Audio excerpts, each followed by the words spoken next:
All quiet on the Western Front. 1. We are at rest 5 miles behind the front. Yesterday we were relieved, and now our bellies are full of beef and haricot beans. We are satisfied and at peace.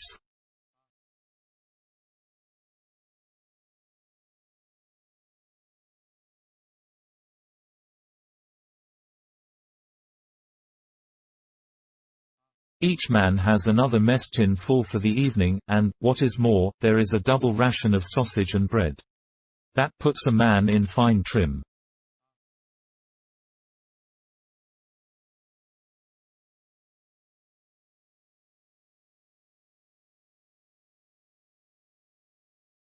We have not had such luck as this for a long time.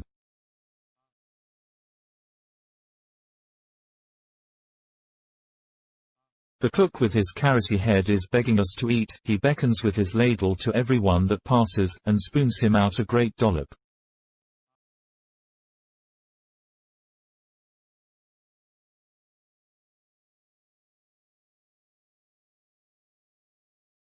He does not see how he can empty his stew pot in time for coffee.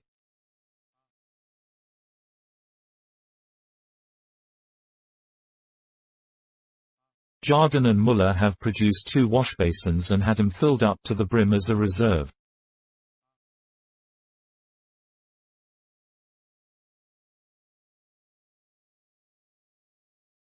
In Jardin this is veracity, in Muller it is foresight.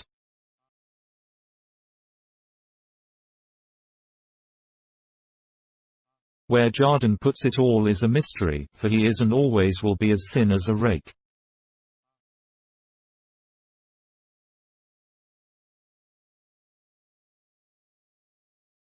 What's more important still is the issue of a double ration of smokes.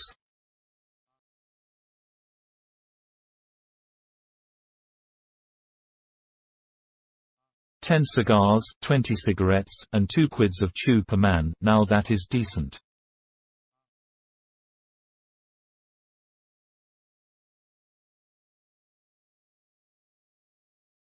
I have exchanged my chewing tobacco with Kaczynski for his cigarettes, which means I have 40 altogether. That's enough for a day.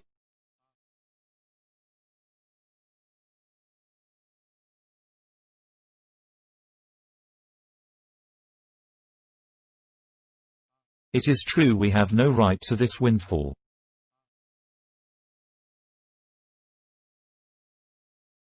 The Prussian is not so generous. We have only a miscalculation to thank for it.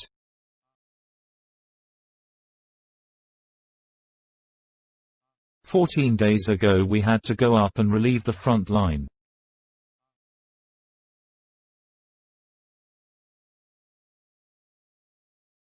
It was fairly quiet on our sector, so the quartermaster who remained in the rear had requisitioned the usual quantity of rations and provided for the full company of 150 men.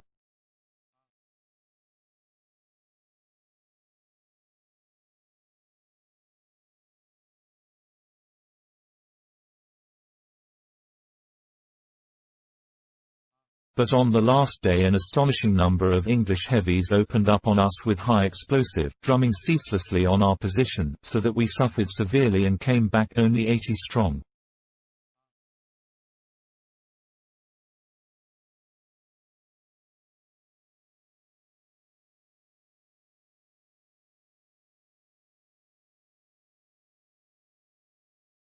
Last night we moved back and settled down to get a good sleep for once. Kaczynski is right when he says it would not be such a bad war if only one could get a little more sleep.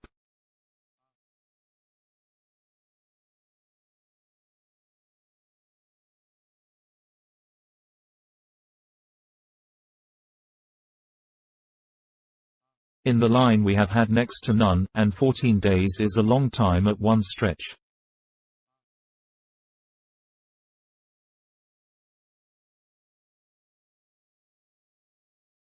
It was noon before the first of us crawled out of our quarters.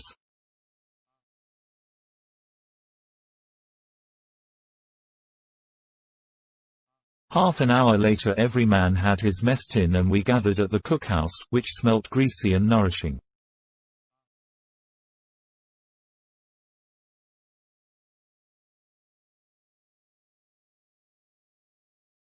At the head of the queue of course were the hungriest, little Albert Kropp, the clearest thinker among us and therefore only a lance corporal, Muller, who still carries his school textbooks with him, dreams of examinations, and during a bombardment mutters propositions in physics, Lear, who wears a full beard and has a preference for the girls from officers' brothels.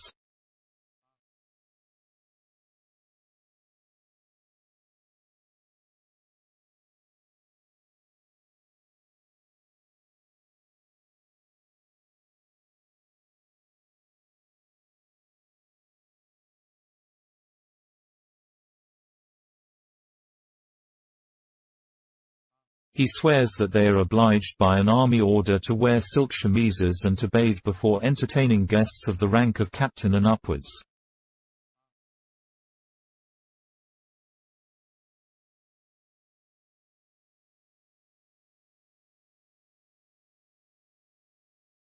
And as the fourth, myself, Paul Baumer.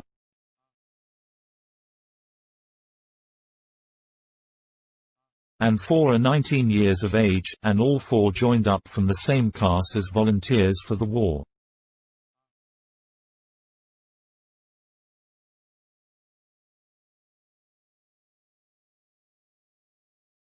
Close behind us were our friends, Jardin, a skinny locksmith of our own age, the biggest eater of the company.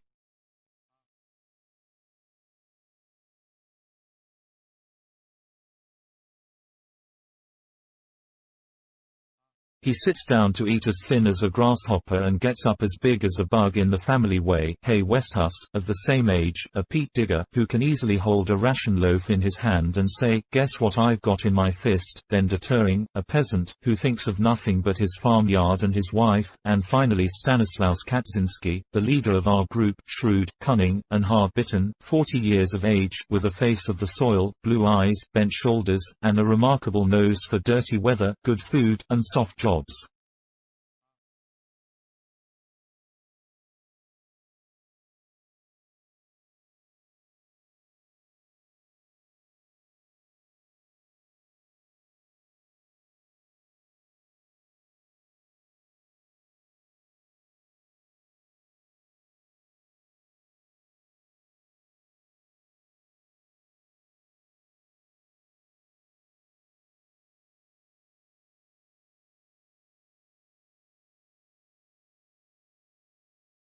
Our gang formed the head of the queue before the cookhouse.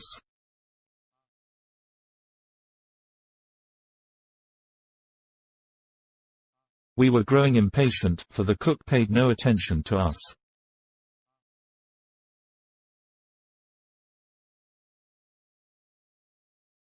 Finally Kaczynski called to him.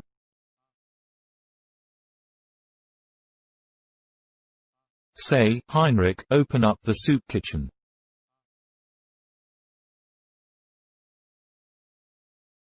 "Anyone can see the beans are done." He shook his head sleepily. "You must all be there first." Jardin grinned. "We are all here." The sergeant cook still took no notice.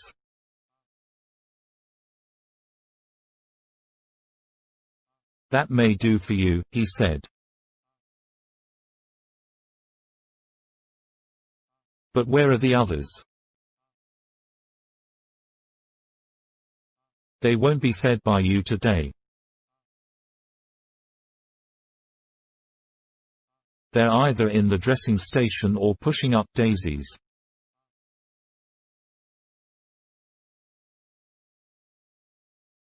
The cook was quite disconcerted as the facts dawned on him.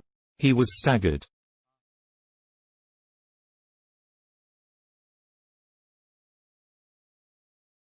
"And I have cooked for 150 men."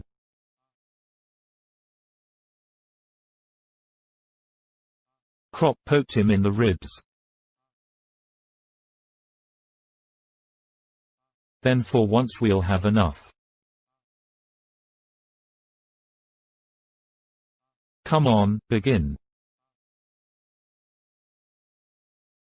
Suddenly a vision came over Jardin.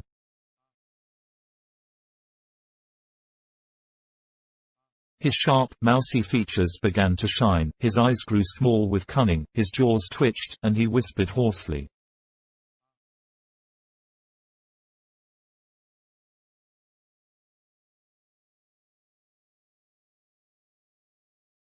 Man, then you've got bread for 150 men too, eh?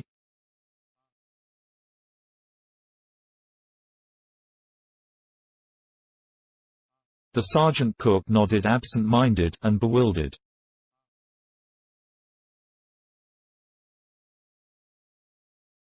Jardin seized him by the tunic. And sausage. Ginger nodded again.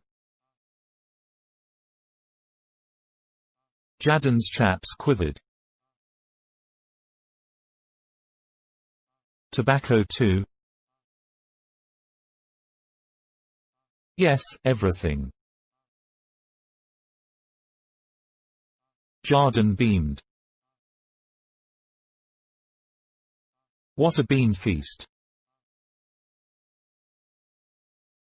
That's all for us. Each man gets, wait a bit, yes, practically 2 issues.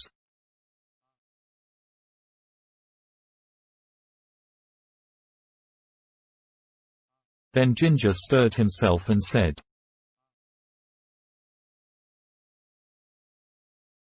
"That won't do." We got excited and began to crowd around.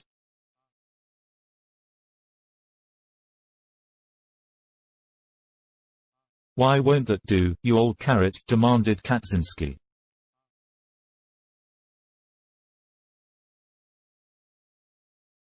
"80 men can't have what is meant for 150.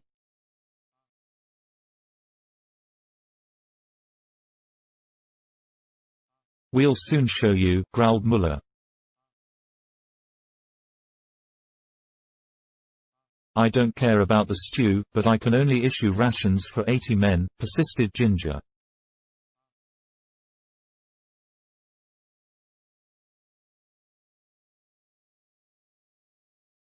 Kaczynski got angry. "You might be generous for once. You haven't drawn food for 80 men. You've drawn it for the second company. Good.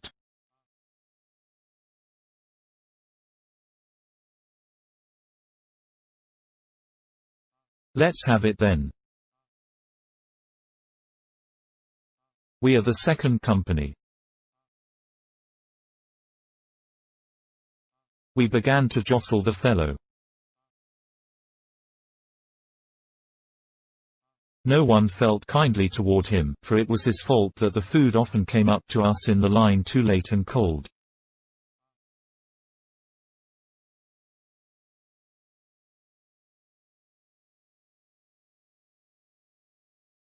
Under shellfire he wouldn't bring his kitchen up near enough, so that our soup carriers had to go much farther than those of the other companies.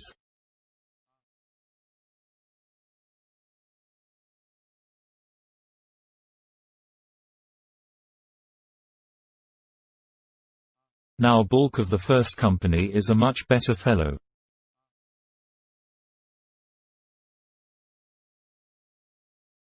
He is as fat as a hamster in winter, but he trundles his pots when it comes to that right up to the very front line.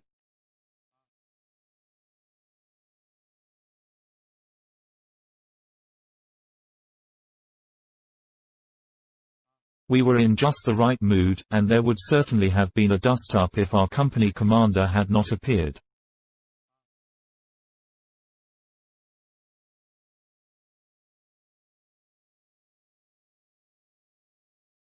He informed himself of the dispute, and only remarked, "Yes, we did have heavy losses yesterday."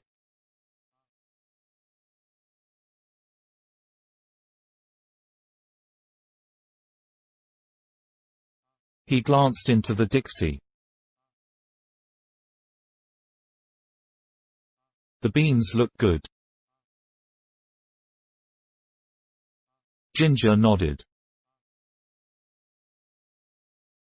Cooked with meat and fat.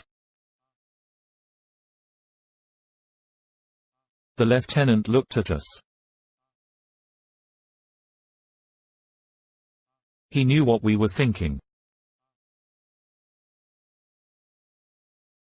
And he knew many other things too, because he came to the company as a non-com, and was promoted from the ranks.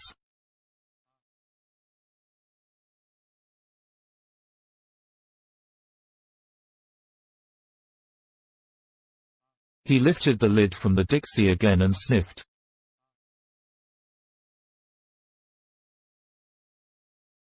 Then passing on he said, "Bring me a plate full."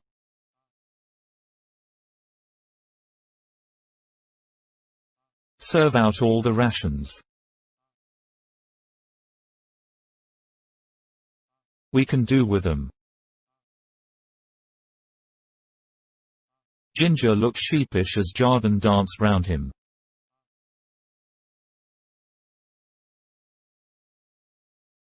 "It doesn't cost you anything. Anyone would think the quartermaster's store belonged to him."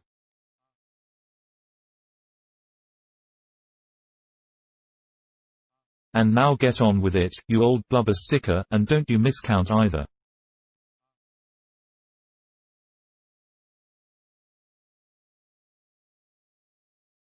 "You be hanged," spat out Ginger. When things get beyond him he throws up the sponge altogether, he just goes to pieces.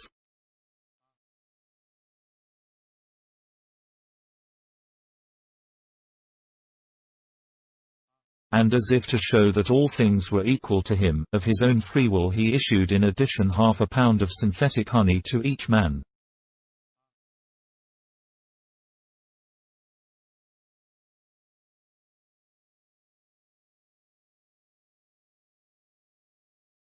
Today is wonderfully good.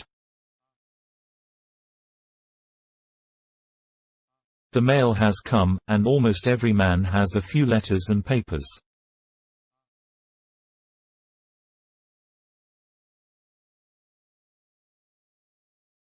We stroll over to the meadow behind the billets.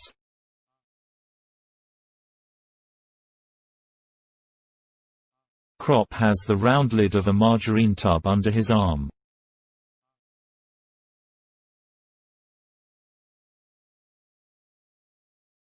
On the right side of the meadow a large common latrine has been built, a roofed and durable construction.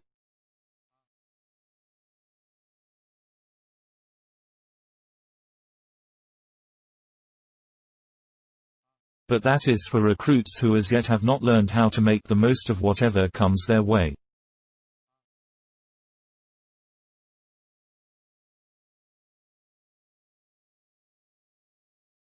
We want something better.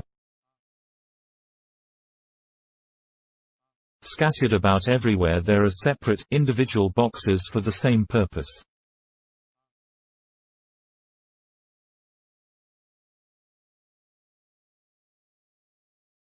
They are square, neat boxes with wooden sides all round, and have unimpeachably satisfactory seats.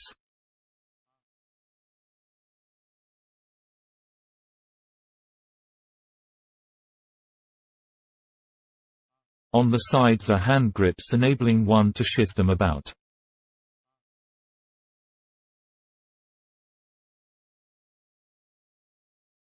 We move three together in a ring and sit down comfortably.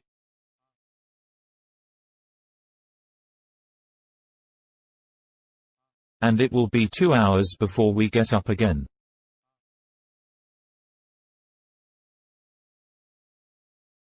I well remembered how embarrassed we were as recruits in barracks when we had to use the general latrine.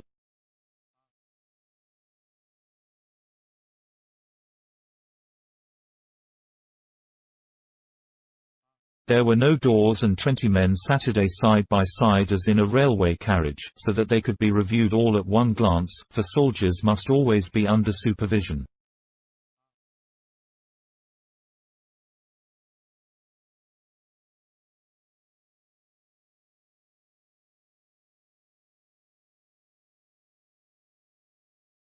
Since then we have learned better than to be shy about such trifling immodesties.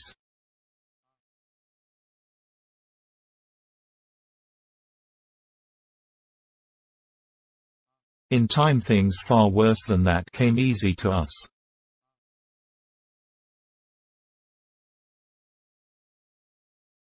Here in the open air though, the business is entirely a pleasure.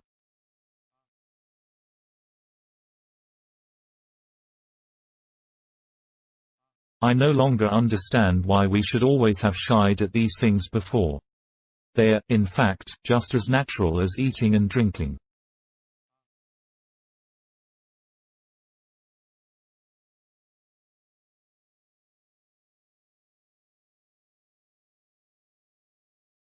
We might perhaps have paid no particular attention to them had they not figured so large in our experience, nor been such novelties to our minds. To the old hands they had long been a mere matter of course.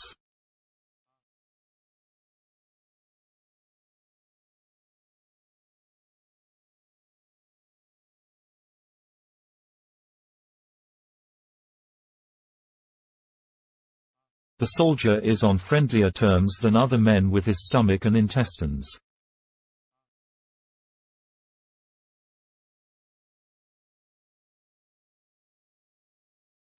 Three-quarters of his vocabulary is derived from these regions, and they give an intimate flavor to expressions of his greatest joy as well as of his deepest indignation.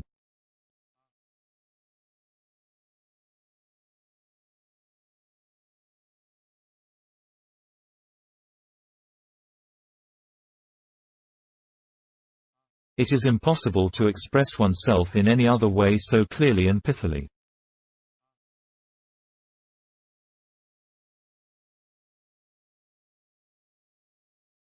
Our families and our teachers will be shocked when we go home, but here it is the universal language.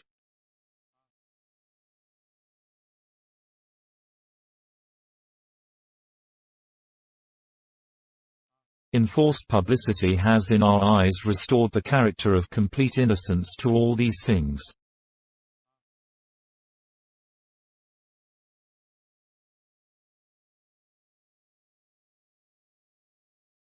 More than that, they are so much a matter of course that their comfortable performance is fully as much enjoyed as the playing of a safe top running flush.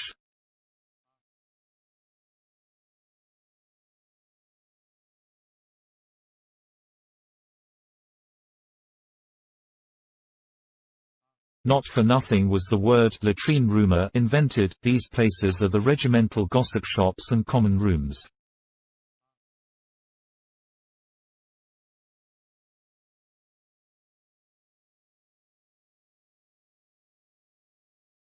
We feel ourselves for the time being better off than in any palatial white-tiled convenience.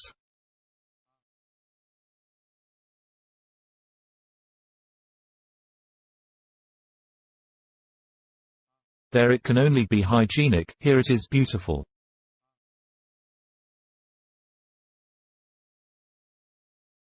These are wonderfully carefree hours.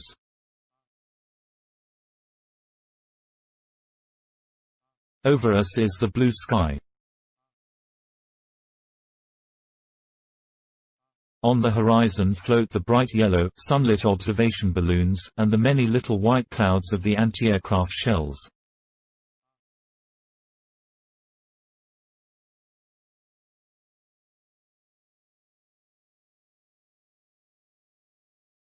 Often they rise in a sheaf as they follow after an airman.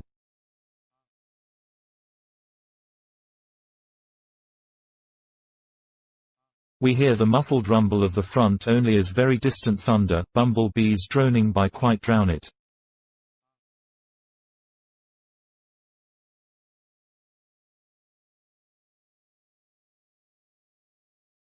Around us stretches the flowery meadow.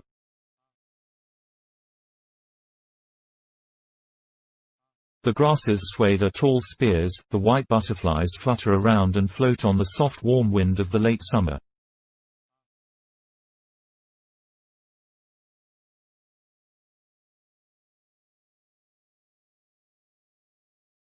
We read letters and newspapers and smoke. We take off our caps and lay them down beside us.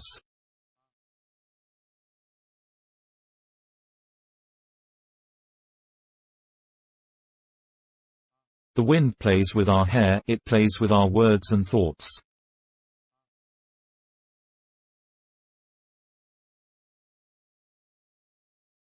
The three boxes stand in the midst of the glowing, red field poppies.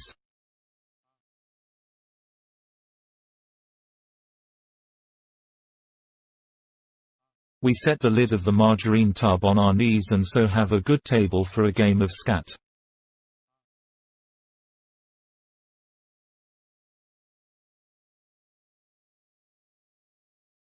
Crop has the cards with him. After every misere ouverte we have a round of nap. One could sit like this forever.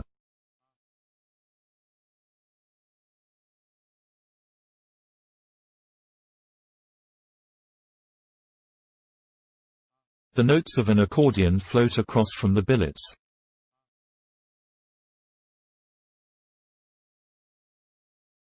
Often we lay aside the cards and look about us.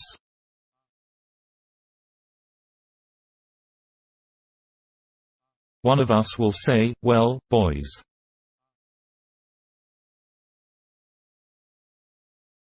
Or, "It was a near thing that time."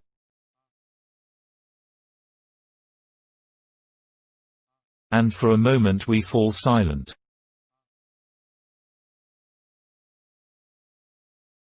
There is in each of us a feeling of constraint.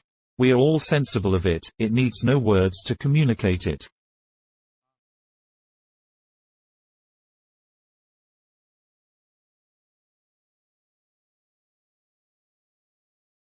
It might easily have happened that we should not be sitting here on our boxes today, it came damn near to that.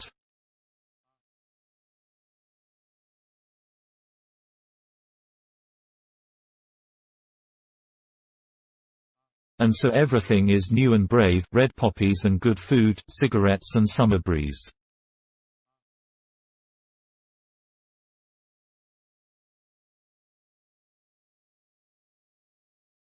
Crop asks, "Anyone seen Kemmerich lately?" "He's up at St. Joseph's," I tell him.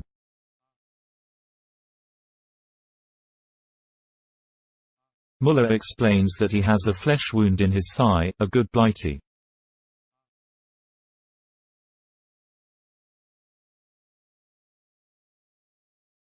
We decide to go and see him this afternoon.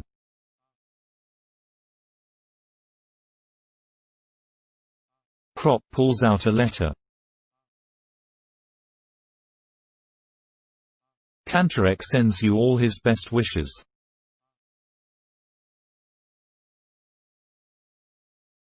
We laugh. Muller throws his cigarette away and says, "I wish he was here."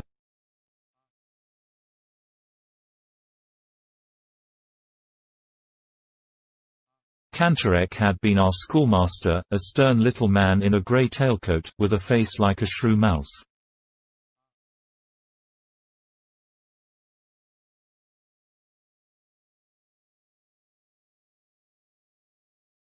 He was about the same size as Corporal Himmelstoss, the terror of Klosterberg.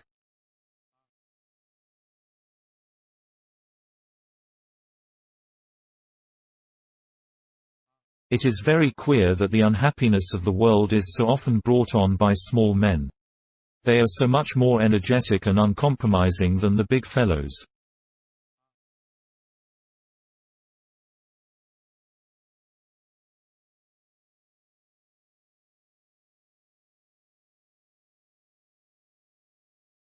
I have always taken good care to keep out of sections with small company commanders.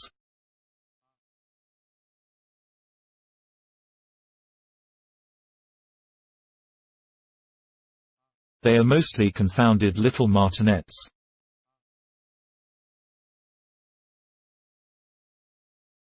During drill time, Kantorek gave us long lectures until the whole of our class went, under his shepherding, to the district commandant and volunteered.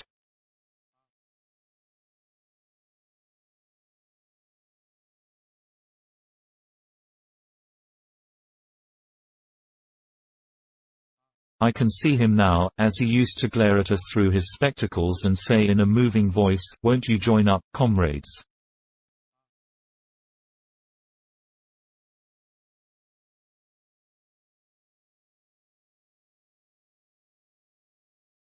These teachers always carry their feelings ready in their waistcoat pockets, and trot them out by the hour.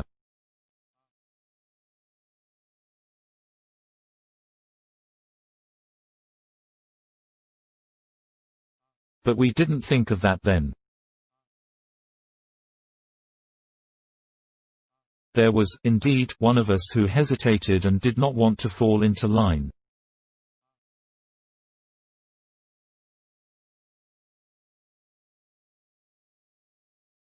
That was Joseph Behm, a plump, homely fellow.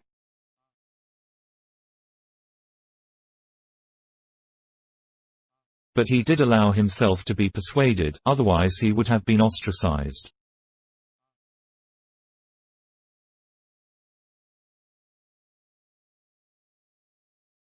And perhaps more of us thought as he did, but no one could very well stand out, because at that time even one's parents were ready with the word "coward." No one had the vaguest idea what we were in for.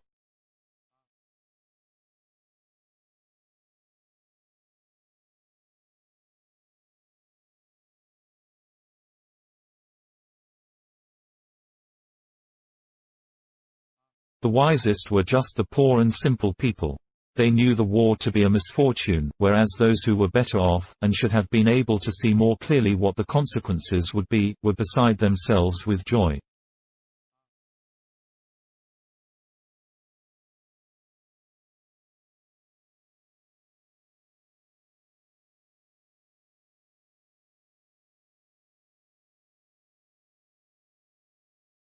Kaczynski said that was a result of their upbringing.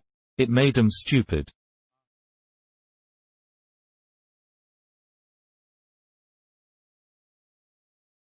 And what Kat said, he had thought about.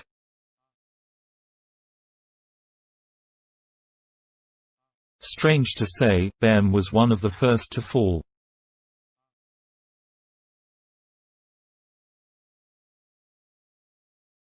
He got hit in the eye during an attack, and we left him lying for dead.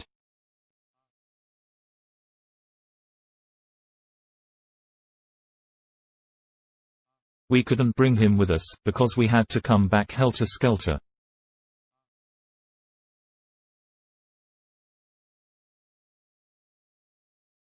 In the afternoon suddenly we heard him call, and saw him crawling about in no man's land.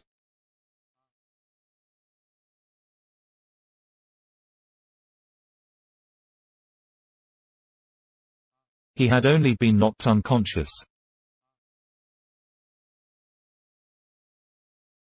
Because he could not see, and was mad with pain, he failed to keep under cover, and so was shot down before anyone could go and fetch him in.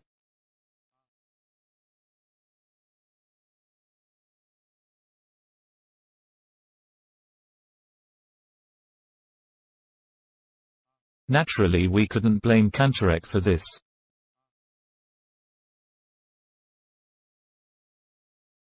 Where would the world be if one brought every man to book?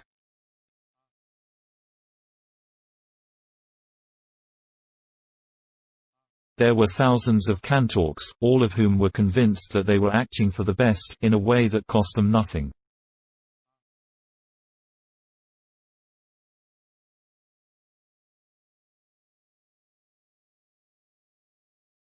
And that is why they let us down so badly.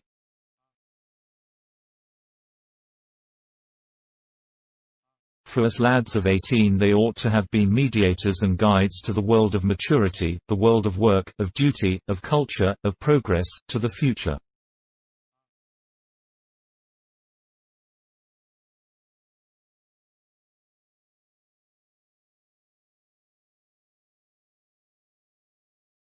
We often made fun of them and played jokes on them, but in our hearts we trusted them.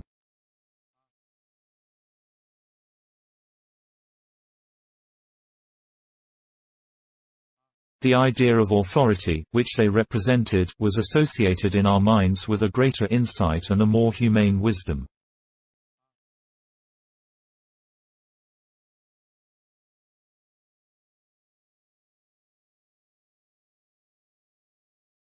But the first death we saw shattered this belief.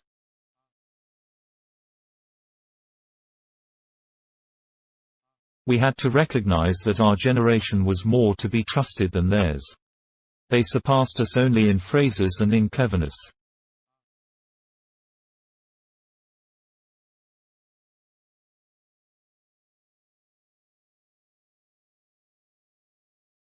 The first bombardment showed us our mistake, and under it the world as they had taught it to us broke in pieces.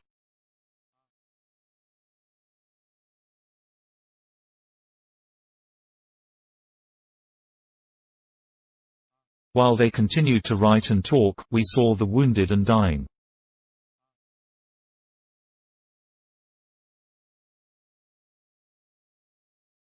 While they taught that duty to one's country is the greatest thing, we already knew that death throes are stronger.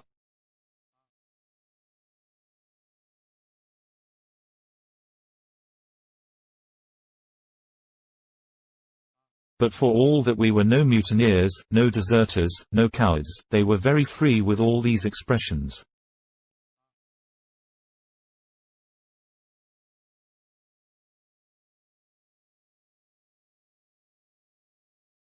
We loved our country as much as they. We went courageously into every action, but also we distinguished the false from true. We had suddenly learned to see.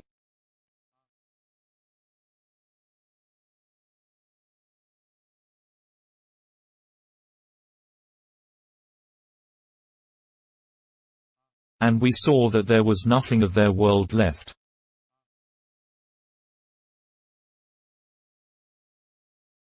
We were all at once terribly alone, and alone we must see it through.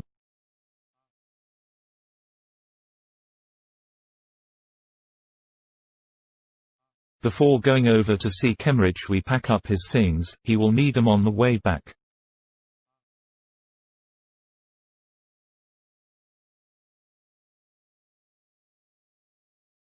In the dressing station there is great activity, it reeks as ever of carbolic, pus, and sweat.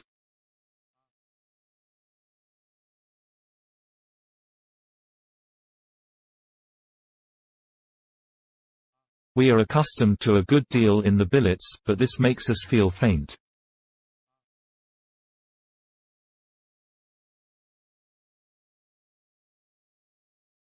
We ask for Kemmerich.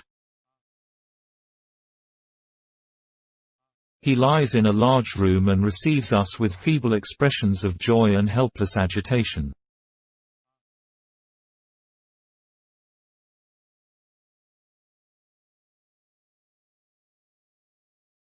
While he was unconscious someone had stolen his watch.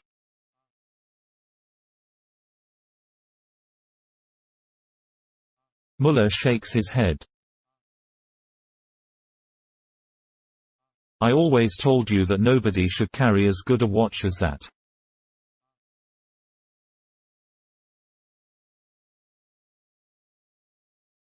Muller is rather crude and tactless, otherwise he would hold his tongue, for anybody can see that Kemmerich will never come out of this place again.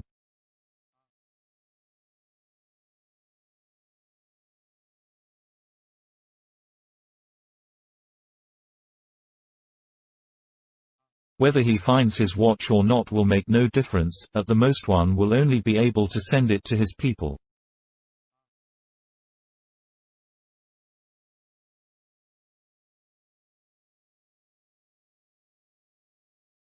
How goes it, Franz? Asks Kropp.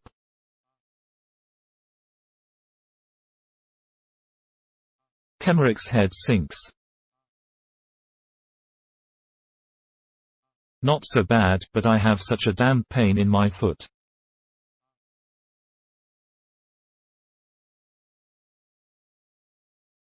We look at his bed covering. His leg lies under a wire basket. The bed covering arches over it.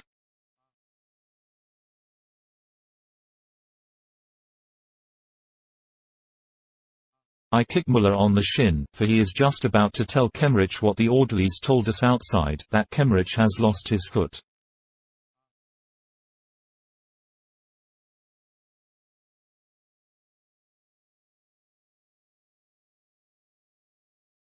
The leg is amputated. He looks ghastly, yellow and wan. In his face there are already the strained lines that we know so well, we have seen them now hundreds of times.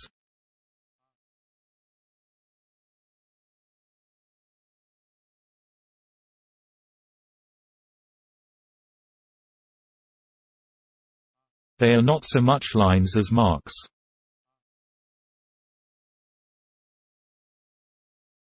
Under the skin the life no longer pulses, it has already pressed out the boundaries of the body.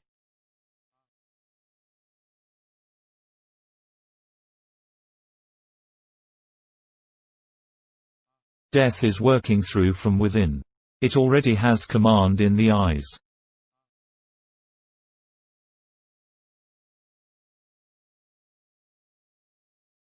Here lies our comrade, Kemmerich, who a little while ago was roasting horseflesh with us and squatting in the shell holes.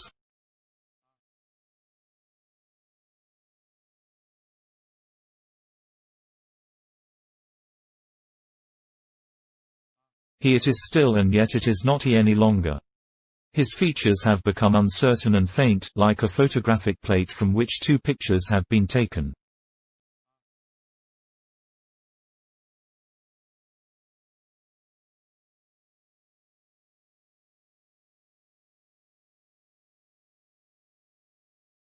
Even his voice sounds like ashes.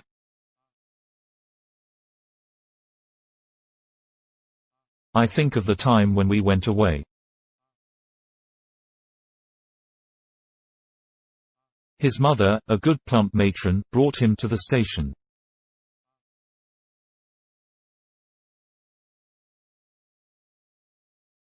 She wept continually, her face was bloated and swollen.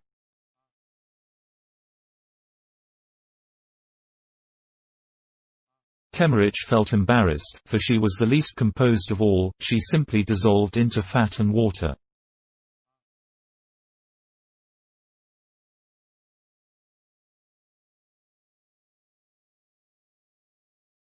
Then she caught sight of me and took hold of my arm again and again, and implored me to look after Franz out there. Indeed he did have a face like a child, and such frail bones that after 4 weeks pack carrying he already had flat feet.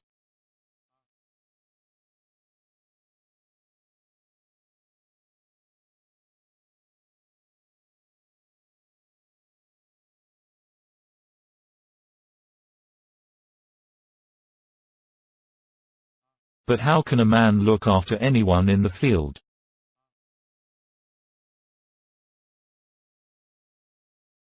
Now you will soon be going home, says Kropp.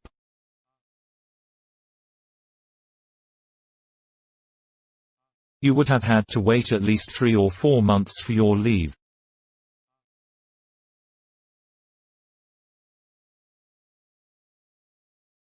Kemmerich nods. I cannot bear to look at his hands, they are like wax.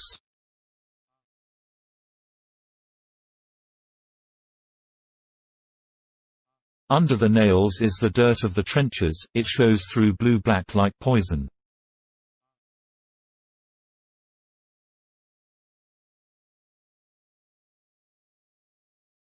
It strikes me that these nails will continue to grow like lean fantastic cellar plants long after Kemmerich breathes no more.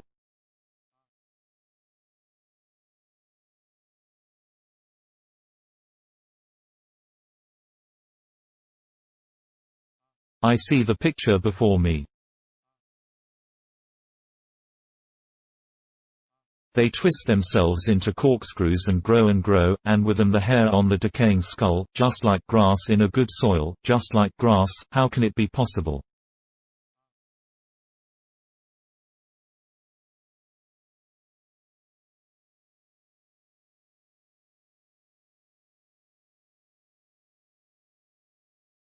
Muller leans over. We have brought your things, Franz.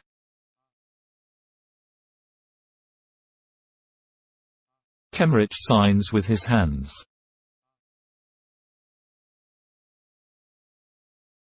Put them under the bed.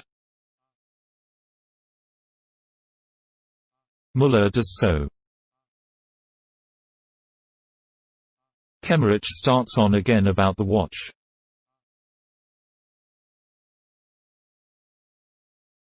How can one calm him without making him suspicious?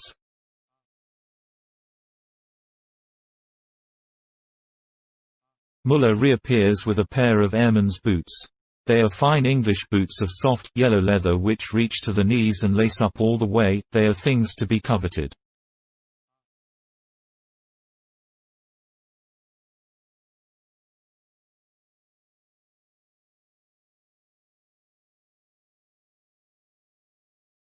Muller is delighted at the sight of them.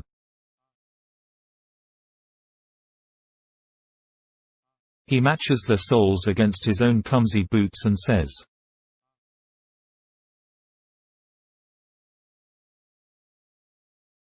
"Will you be taking them with you then, Franz?"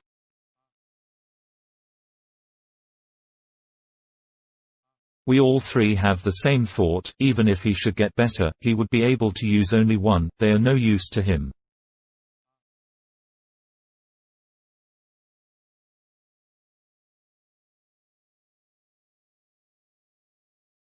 But as things are now, it is a pity that they should stay here. The orderlies will of course grab them as soon as he is dead.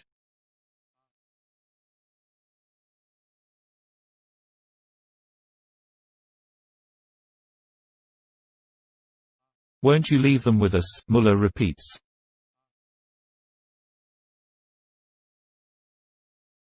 Kemmerich doesn't want to. They are his most prized possessions.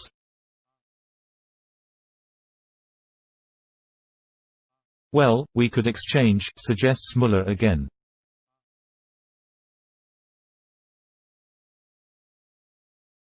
Out here one can make some use of them. Still Kemmerich is not to be moved.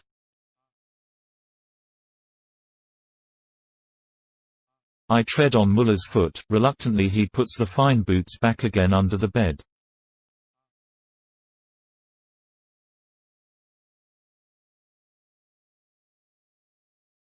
We talk a little more and then take our leave.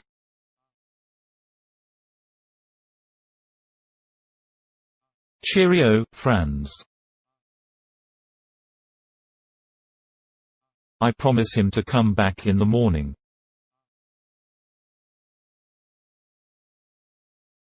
Muller talks of doing so, too. He is thinking of the lace-up boots and means to be on the spot.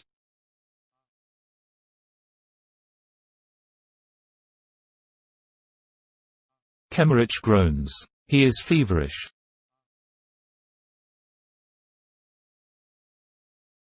We get hold of an orderly outside and ask him to give Kemmerich a dose of morphia.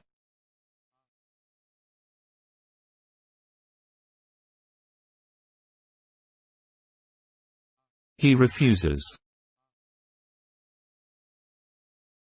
If we were to give morphia to everyone, we would have to have tubs full.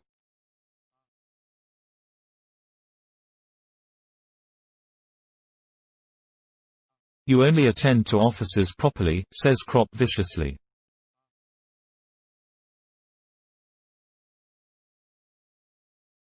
I hastily intervene and give him a cigarette.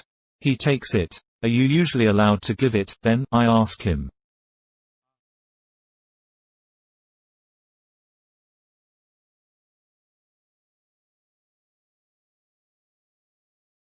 He is annoyed.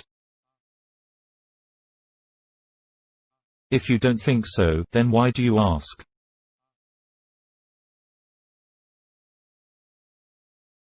I press a few more cigarettes into his hand.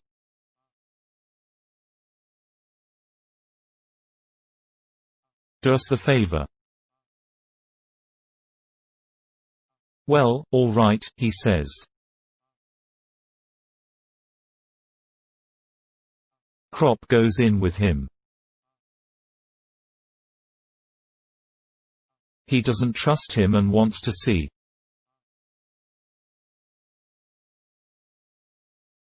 We wait outside. Muller returns to the subject of the boots.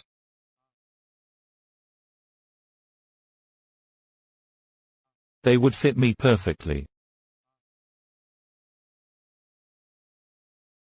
In these boots I get blister after blister.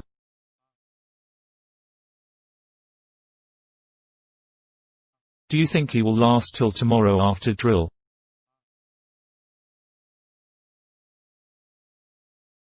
If he passes out in the night, we know where the boots.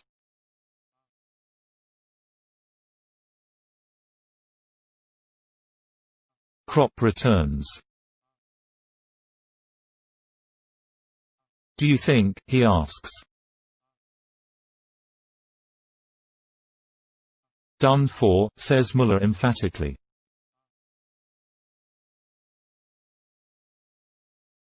We go back to the huts. I think of the letter that I must write tomorrow to Kemmerich's mother. I am freezing. I could do with a tot of rum.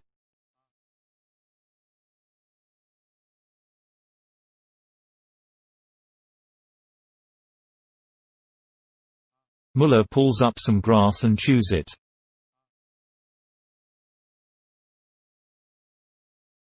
Suddenly little Crop throws his cigarette away, stamps on it savagely, and looking around him with a broken and distracted face, stammers, "Damned shit, the damned shit."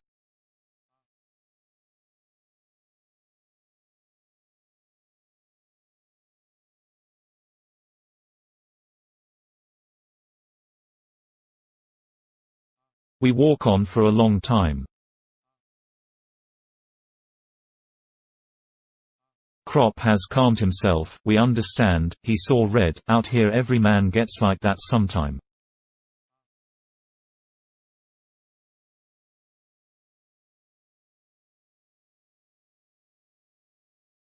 What has Kantorek written to you? Muller asks him.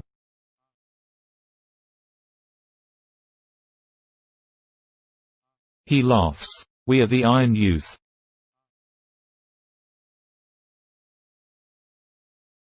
We all three smile bitterly. Crop rails, he is glad that he can speak.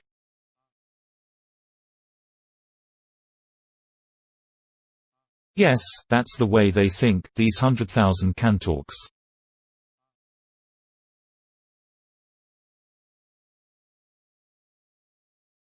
Iron Youth. Youth. We are none of us more than 20 years old.